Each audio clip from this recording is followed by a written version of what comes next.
Hey students, in this week's episode of The View, we have announcements, sports, and updates on what's happening in the Bear community. The View starts now.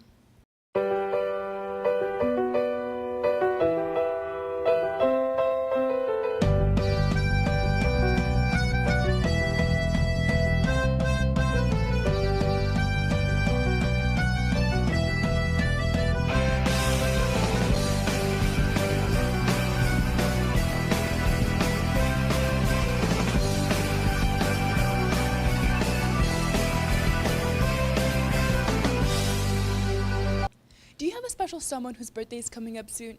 Is it your best friend's birthday and you forgot to get balloons? No worries, the school store has got you covered. You can order balloons to be delivered to that special someone through My Payments Plus or in-store during lunch. Let's take a look at our school store video.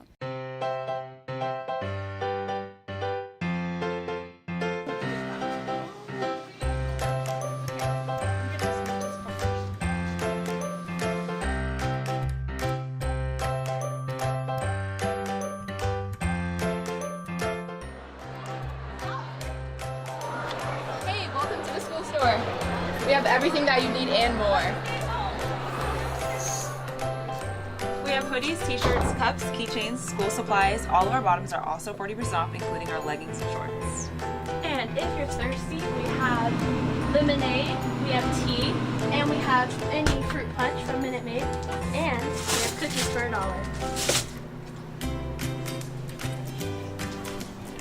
Are you interested in giving your friend a balloon for any type of event? Well, we have all. For birthdays, love, or even just wanting to say thank you. As you can see, we have it all. Don't forget to spend $25 or more and you'll get a free gift. Come shop with us! Hey Bears, come out and support a great cause. The Bear Chair 5K will be 8 a.m. Saturday, November 17th at Mountain View High School for $25 the day of the event, but the real deal is $79 discount for a family of 4. The fun run itself is $17 for all ages. In sports, we would like to congratulate the following student athletes who signed a letter of intent yesterday afternoon.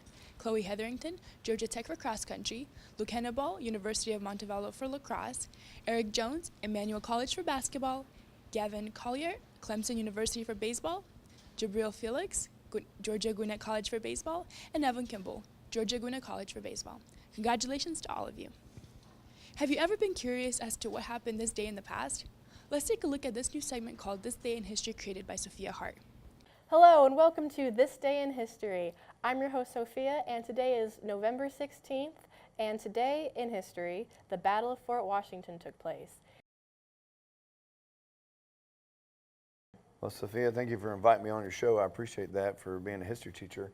Fort Washington was off the Hudson River. It's right off the coast of New York, and it was a very great fort to protect the idea of the Hudson River for the British from taking it.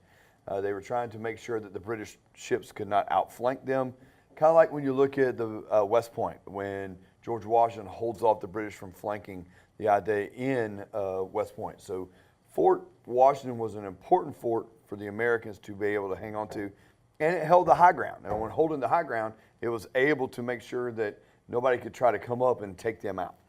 On November 8th, the Hessian forces came in, and the Hessian forces are German mercenaries that come in to help out, because when you go back historically, King George and their family and their lineage were from Germany.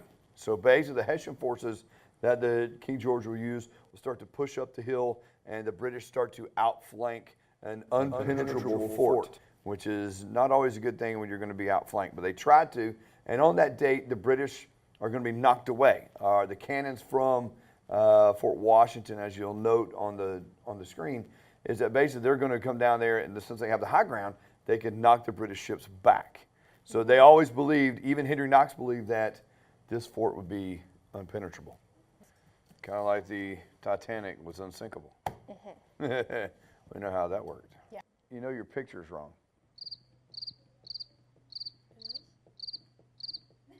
Only on November 16th, the Battle of Fort Washington took place. How did it all go down? Now, an interesting story comes about a guy named William Demont. William Demont becomes a deserter. He deserts the American side and goes to the British side. Kind of like when you look at Benedict Arnold. He changes sides. So really and truly, you had two within there. This guy's not really well known. But he deserts, takes the plans of Fort Washington and takes them to General William Howe. William Howe sees how he can penetrate this, so then he takes his boats, moves them up the Hudson River, and pushes his troops and the Hessian troops up the really kind of a mountainous area to take them over, and their cannons start to bomb and knock down the wall. And once they were able to knock down the wall, they were able to capture the Americans that were in there, over, I think it was 2,828 to be exact, of how many were captured within there.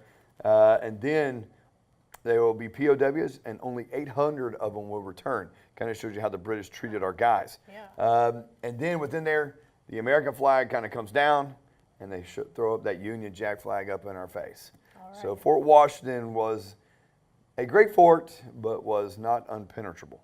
Thank you so much for joining us today to talk about the Battle of Fort Washington. Thank you for tuning in and watching This Day in History. We'll see you next time. I would describe my experience today as really fun. I had a great time. Just let me start over. By Sophia Hart. Now here's Zachy with sports.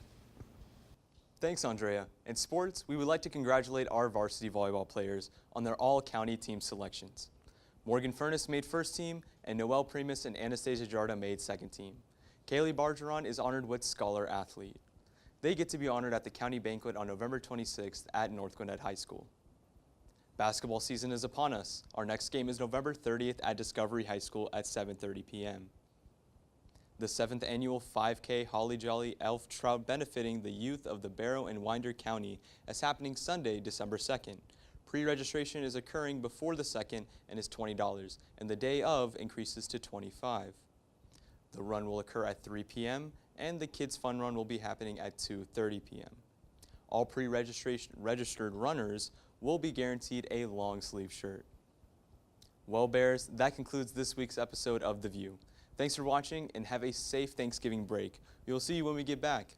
As you go about your day, always remember, life is like a stage and someone is always watching. Stay excellent, Mountain View.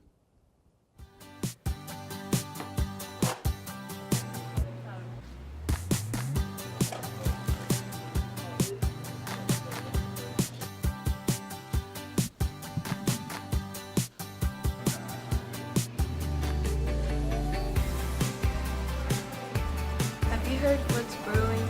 Have you heard what's brewing at Mountain View? You heard what's brewing? What? You guys heard what's brewing at Mountain View?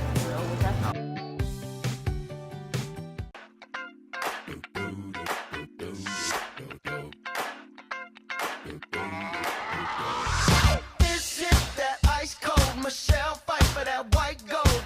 This one for them hood girls, them good girls, straight masterpieces. Styling, wildin', living it up in the city.